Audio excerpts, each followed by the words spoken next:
सबसे पहले आप सभी को मेरा प्यार भरा नमस्कार और छोटों को ढेर सारा प्यार। मैं रेखा कार के स्वागत करती हूँ अपने यूट्यूब चैनल पे और आप सबका वेलकम है हमारे न्यू ब्लॉग पे। तो मैं आज आपको उत्तराखंड देवभूमि की कुछ ऐसी चीज़ें दिखा रही हूँ जो आप लोग देखते रह जाओगे और आप लोगों को बहुत ज़्यादा याद भी आएगी अपने गाँव की। तो यहाँ पे हो रही है जो भागवत कथा होते हैं, तो वहाँ पे कन्या को पूजाया जाता है। यहाँ पे कन्या पूजन हो रही है। यहाँ पे पहले के टाइम में इतना नहीं होता था। कथा तो कहीं करते भी थे, लेकिन भागवत अब तो हर गांव में भागवत हो रहे हैं। कोई भी ऐसा उत्तराखंड का कोई कोना नहीं छूटा है जहाँ पे भागवत नहीं हो रहे हैं। बहुत अच्छा लगता है आजकल गांव में जाने के बाद। हमारे देवभूमि उत्तराखंड की जय हो। कि देखो इतना अच्छा लगता है। ये है भागवत कथा। यहाँ पे भागवत सुनाया जा रहा है। तो डेली शाम को भोजन भी ग्रहण करते हैं। यहाँ पे प्रसाद के रूप में प्रसाद ग्रहण करके जाते हैं।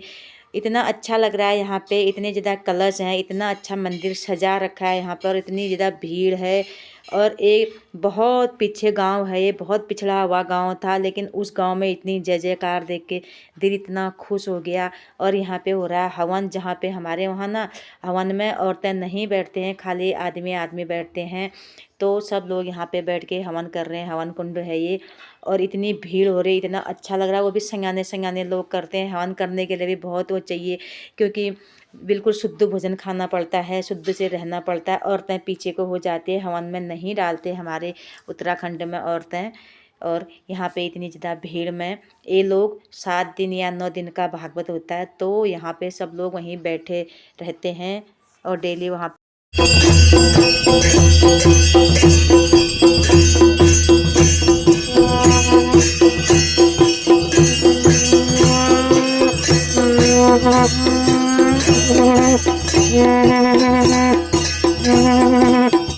जो मैंने आपको ये आगे दिखाया था।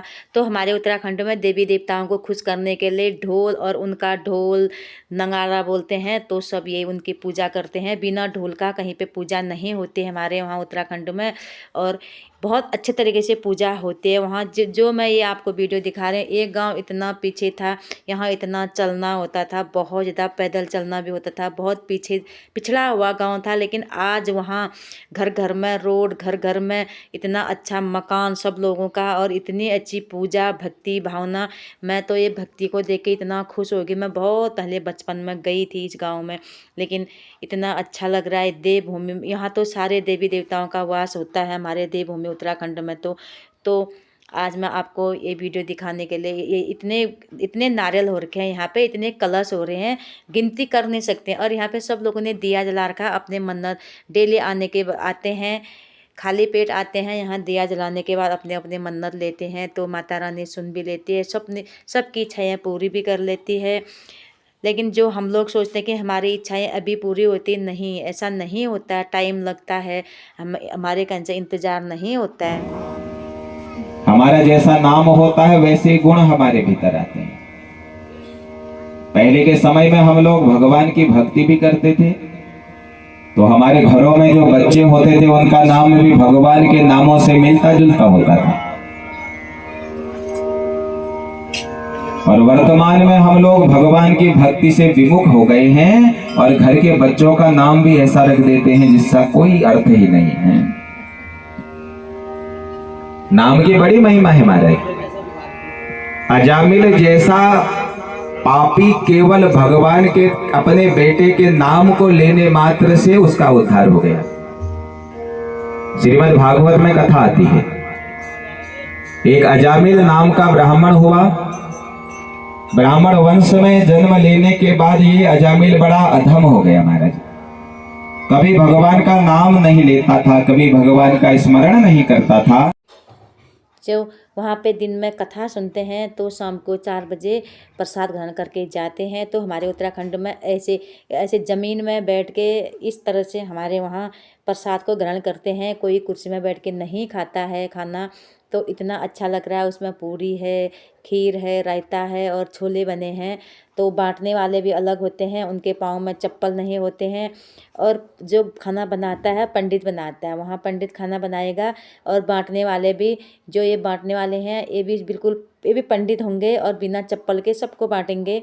आप देख सकते हो इसमें। और जो ये यहाँ पे खाना खा रहे हैं, अम्मा लोग खाना खा रहे हैं, ये लोग बोलते हैं शुद्ध जो अपने पितरों के लिए खाना बनाते हैं, अपने सास ससुर के लिए, तो वहाँ पे चावल जूठा माना जाता है। तो चावल दूसरे के हाथ का नहीं खाते हैं, सिर्फ पंडित के हाथ का खाते हैं। जहाँ पंडित बनाता है वहीं खाते हैं। तभी वो लोग वहाँ बैठे हैं और सब नीचे ज़मीन में बैठे हैं। कोई भी हमारे वहाँ कुर्सी में बैठ के नहीं खाते हैं, ज़मीन में बैठ के खाएंगे और आराम से खाते हैं। जब ज़मीन में बैठ के खाना खाते हैं और हाथ से खाते हैं ना, वो भोजन का मिठास और वो भोजन से हमारे थोड़ा भी खाते हैं हमारा पेट भर जाता है। वो भगवान प्रसाद ग्रहण करने में ज़मीन में बैठ के खाने से ना हमारा पेट खुद ही भर जाता है। इतना अच्छा लगता है हाथ से खाने में।